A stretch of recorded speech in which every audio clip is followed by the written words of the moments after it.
Hello বন্ধুরা, আশা করছি প্রত্যেকে ভালো আছো। আজ আমি তোমাদের জন্য বহুভুজের অঙ্ক নিয়ে উপস্থিত হয়েছি।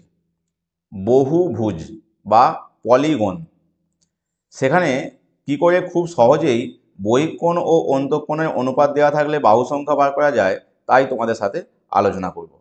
এর চেয়ে সহজ ট্রিক আর তুমি কোথাও খুঁজে পাবে না। তো এইখানে দেখো, প্রথম যে কোশ্চেনটি দেওয়া আছে, একটি সুষম বহুভুজের বহিঃকোণ ও অন্তঃকোণের মানের অনুপাত 1:4 হলে বহুভুজটির বাহু সংখ্যা কত?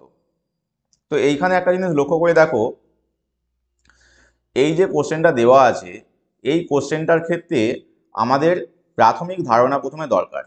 আমি ট্রিক বোঝাবার আগে তোমাদেরকে প্রাথমিক ধারণাটা দেব। দেখো, একটা বহুভুজ যখন আমরা আঁকি, বহুভুজ কেমন টাইপের দেখতে হয়? এই টাইপের দেখতে হয়।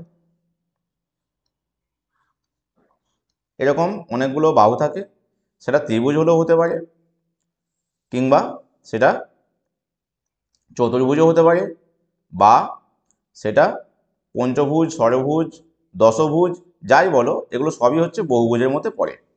তো এই যে আমি একটা বহুভুজ এখানে আঁকলাম, এটা ষড়ভুজ ছিল আগেরটা। এখন ধরো আমি এরকম টাইপের একটা বহুভুজ আঁকলাম, এটা পঞ্চভুজ হচ্ছে, কারণ পাঁচখানা এখানে বাহু আছে।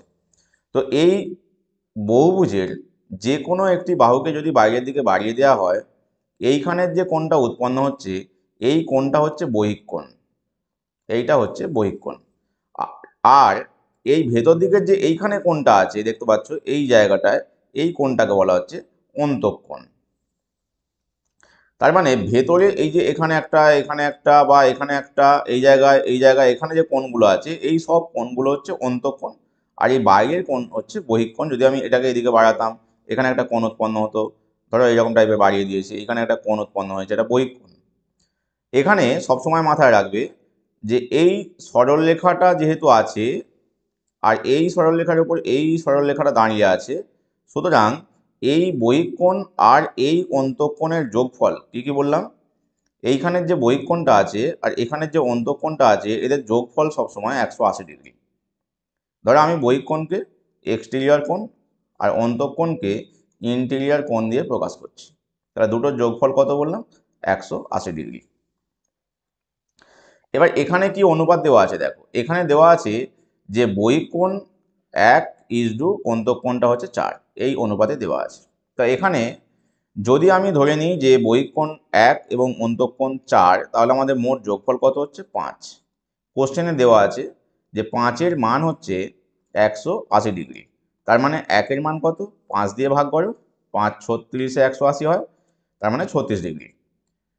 এখানে আমরা বহিঃকোণের মান পেয়ে যাচ্ছি 36 ডিগ্রি। এবার বাহু সংখ্যা হয় বহুভুজের, কি বললাম, বাহু সংখ্যা হয়, সেটা কত? বাহু সংখ্যা সমান হচ্ছে 360 ডিগ্রি বাই বহিঃকোণের মান। এখানে বহিঃকোণ হচ্ছে 36 ডিগ্রি, সুতরাং এটাকে যদি আমি ভাগ করি, তাহলে আমাদের বাহু সংখ্যা হয়ে যাচ্ছে 10। এই হচ্ছে আমাদের অঙ্ক, মানে যেটা মেন থিওরির মধ্যে পড়ছে। কি বললাম? বহিঃকোণ প্লাস অন্তঃকোণ 180 ডিগ্রি। আমরা এখানে অনুপাতের সমষ্টি থেকে সেখানে 180 ডিগ্রির সঙ্গে সমান করব, করে ওখান থেকে বহিঃকোণের মানটা বার করে নেব, এবং 360 ডিগ্রিকে বহিঃকোণ দিয়ে ভাগ করলে আমরা বাহু সংখ্যা পাবো।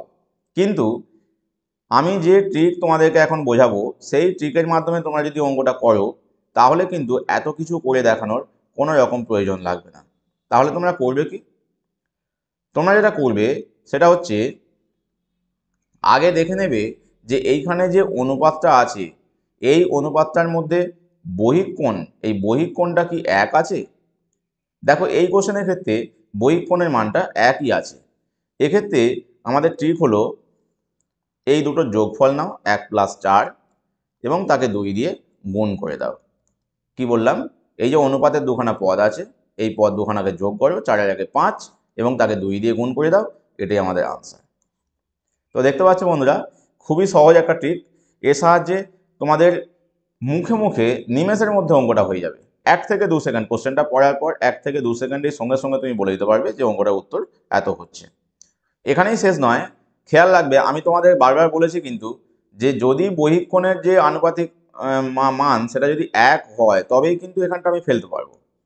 ঠিক আছে? তাহলে কি এখানটা 1 না হলে অন্য কোনো সংখ্যা হলে আমরা ফেলতে পারবো না? সেক্ষেত্রে আমরা করতে পারবো, কিন্তু তার জন্য একটি জিনিস মাথায় রাখতে হবে, সেটা আমি পরে আলোচনা করছি। তো বন্ধুরা, এই মেথড যদি তোমাদের ভালো লেগে থাকে অবশ্যই লাইক দেবে, বন্ধুদের মধ্যে শেয়ার করবে এবং চ্যানেলটি সাবস্ক্রাইব করে নিয়ে পাশে থাকা অল নোটিফিকেশনের বেলটি অন করে নেবে, যাতে আমার ক্লাসগুলি তোমার কাছে প্রথমে পৌঁছে যায়। দেখো আজকে সেকেন্ড কোশ্চেনটি একটু প্র্যাকটিস করে নাও। বহুভুজের বহিঃকোণ ও অন্তঃকোণের মানের অনুপাত 1:3। তুমি দেখতে পাচ্ছ 1:3, দুটোর যোগফল কত? 4। আমাদের উত্তর হবে 4x2 = 8। তো এই হচ্ছে আমাদের কোশ্চেন, যেখানে তোমরা তুড়ি মেরে কোশ্চেনগুলোকে উড়িয়ে দিতে পারবে। পরের প্রশ্নটি দেখো, এই প্রশ্নটি কিন্তু ম্যাক্সিমাম স্টুডেন্ট ভুল করে ফেলে।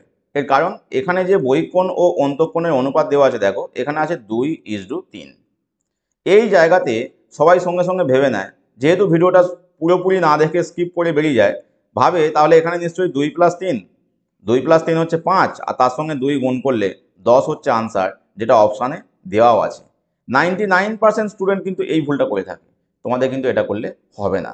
এক্ষেত্রে বহিঃকোণের যে আনুপাতিক পদটা, এখানে যে 2 আছে, এটাকে 1-এ কনভার্ট করতে হবে। মানে 2:3কে তুমি 2 দিয়ে ভাগ করে দাও যদি দুটোকে, এটা হয় 1:3/2। এবার তুমি আগের নিয়ম ফলো করো, তাহলে দুটোকে যোগ করলে কত হয়? 5/2। তাকে 2 দিয়ে গুণ করলে কত হয়? 2 কেটে গেল, 5 হচ্ছে আমাদের আনসার। তবে এর চেয়েও সহজ একটা সিস্টেম তোমাকে বলে রাখি। যখনই এই টাইপের কোশ্চেন দেখবে না, তোমাদের যেহেতু এমসিকিউর পরীক্ষা হচ্ছে, সেহেতু এখানে এমন টাইপেরই অপশান দেওয়া থাকবে, যে অপশানের ক্ষেত্রে মানে এমন টাইপেরই কোশ্চেন দেওয়া থাকবে, অপশান বলবো না, এমন টাইপের কোশ্চেন দেওয়া থাকবে যেখানে তোমার এই দুটোর যোগফলটাই আনসার হবে। এর কারণ আমাদের যে বহিঃকোণ বা অন্তঃকোণ, সেগুলোর মানকে এরা দশমিকে নেয় না, যার ফলে এই দুটোর যোগফলটাই আনসার হয়। এরপর আসছি পরবর্তী কোশ্চেনে। আশা করছি তোমরা প্রত্যেকেই বুঝতে পারছো যে ওই অঙ্কগুলো এইভাবে করলে কিন্তু তোমরা নিমেষের মধ্যে করে ফেলতে পারবে। তো পরবর্তী এই যে কোশ্চেনটি আছে, এই কোশ্চেনটি কিন্তু তোমাদের হোম টাস্ক থাকবে। ঠিক আছে, হোম টাস্ক। কেন হোম টাস্ক দিচ্ছি? কারণ তোমরা যে অঙ্কগুলো বুঝতে পেরেছো, সেই বুঝতে পেরেছো কিনা তার আনসার আমাকে কমেন্ট বক্সে করতে পারছো কিনা, তবেই আমি বুঝতে পারবো। সেই জন্য তোমরা অবশ্যই এই কোশ্চেনটি সলিউশন করে আমাকে কমেন্ট বক্সে জানাবে, স্যার আনসার হচ্ছে এত। যাই হোক, আশা করছি তোমরা ক্লাসটি বুঝতে পেরেছো। বুঝতে পারলে অবশ্যই লাইক দেবে, বন্ধুদের মধ্যে শেয়ার করবে। আর যারা আমার চ্যানেলে নতুন, এরকম আরও ক্লাস পাওয়ার জন্য অবশ্যই চ্যানেলটি সাবস্ক্রাইব করে রাখবে এবং পাশে থাকা অল নোটিফিকেশনের বেলটি অন করে নেবে। Thank you.